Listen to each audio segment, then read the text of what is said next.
Em dezembro de 1998, a agência de espionagem mais secreta dos Estados Unidos emitiu um alerta interno urgente. O assunto? Um brinquedo de pelúcia com olhos grandes e orelhas de coelho.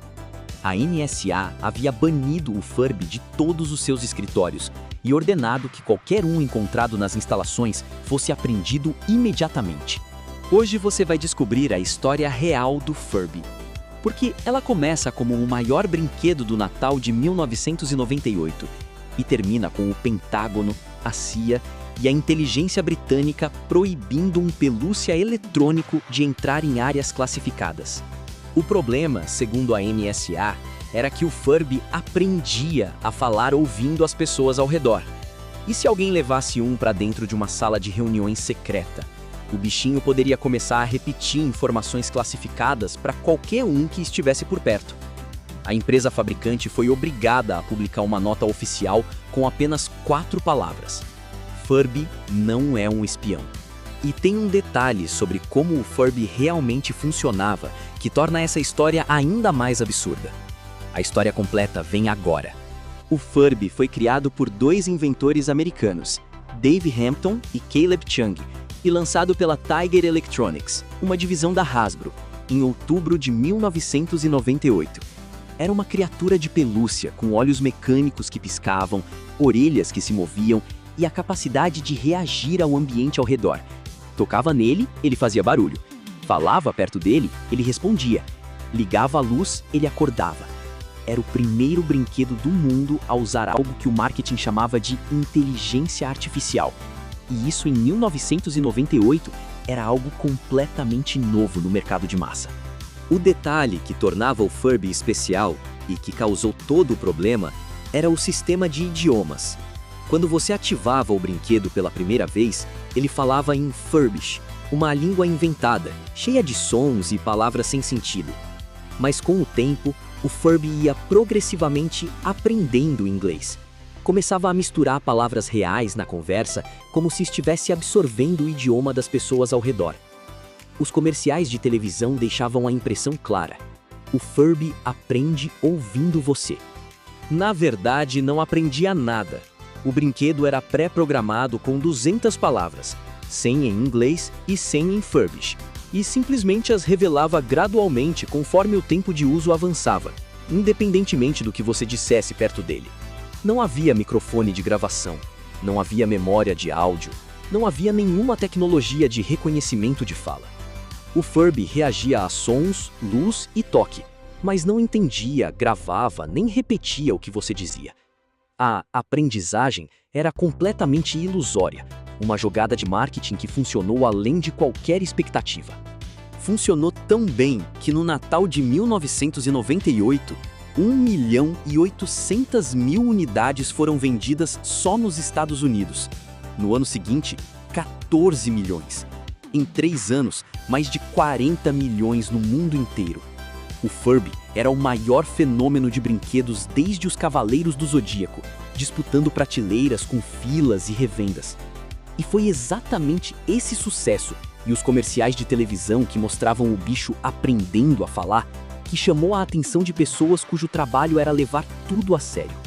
Em dezembro de 1998, a Agência de Segurança Nacional dos Estados Unidos, a NSA, a organização responsável pela interceptação de comunicações e pela segurança das informações mais secretas do governo americano, emitiu um alerta interno chamado, sem ironia alguma, de Furby Alert.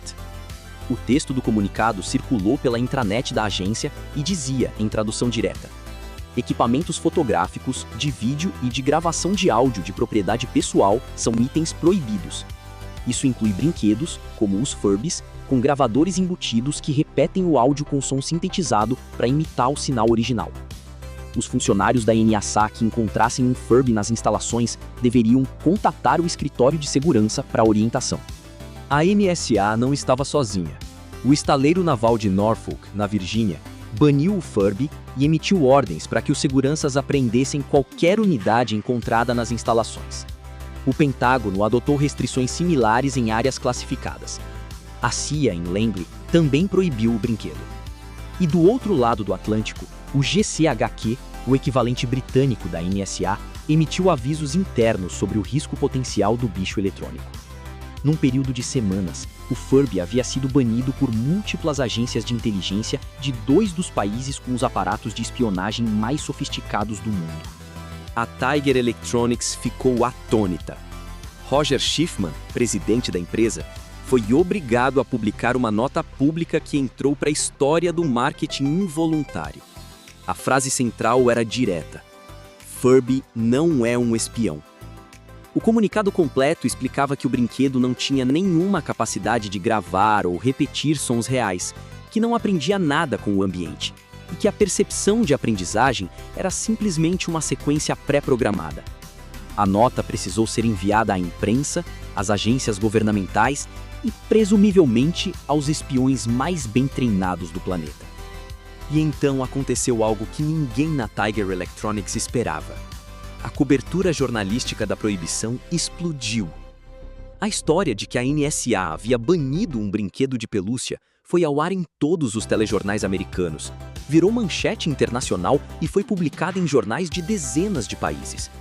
E cada matéria sobre a proibição funcionava como um comercial gratuito do produto. As vendas do Furby dispararam nas semanas seguintes.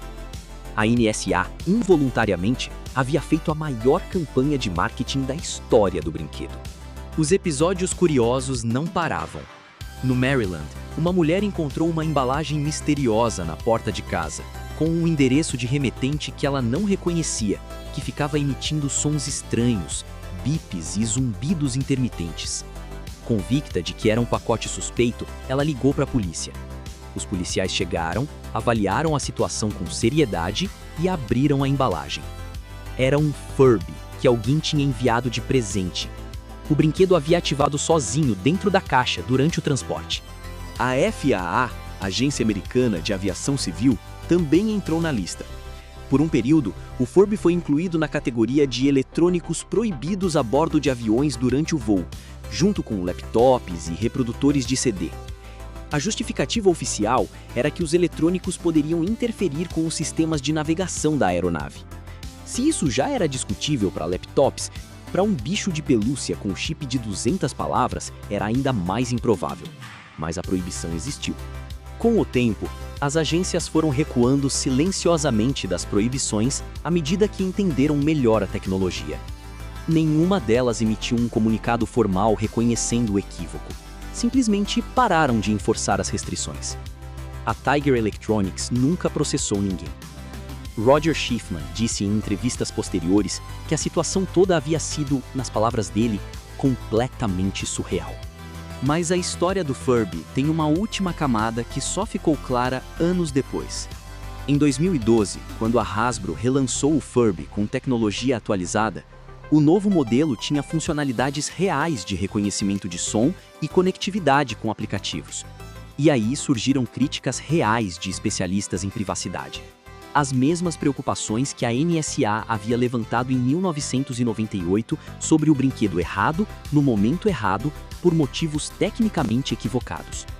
O Furby original não era um espião, mas a versão de 2012 tinha pelo menos algumas das funcionalidades que os espiões americanos temiam no original. Se você curtiu essa viagem no tempo, deixa o like, isso ajuda muito o canal a crescer. E me conta nos comentários, você tinha um Furby ou tinha o genérico? Até a próxima abertura do baú!